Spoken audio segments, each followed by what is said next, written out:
Ena naša članica našega društva je izpostavila vprašanje, ali lahko recidivno-remitentna oblika multiple skleroze preide v primarno progresivno obliko multiple skleroze.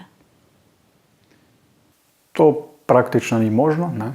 Rečemo, da je primarno napredujoča multipla skleroza tista, ki že od samega začetka poteka napredujoče, medtem ko je recidivno-remitentna tista, ki pa se lahko z leti prevesi v sekundarno napredujočo. Se pravi, tukaj je razlika.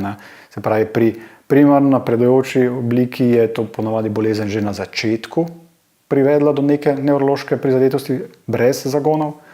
Pri sekundarno napredujoči pa so bili vrsto let predtem lahko prisotni zagoni, mogoče sicer malo, ne veliko, ampak se pa je vseeno potem čez čas pa bolezen iz recidivno-remitentne, z zagoni potekajoče, prevesila v sekundarno počasi napredujočo brez zagonov. Tudi takrat v fazi napredujoče, sekundarno napredujoče oblike multiple skleroze so še vedno lahko včasih prisotni zagoni, sicer redkejši, ampak so še vedno lahko zagoni, ampak dejstvo je pa, da takrat bolezen tudi brez zagonov napreduje.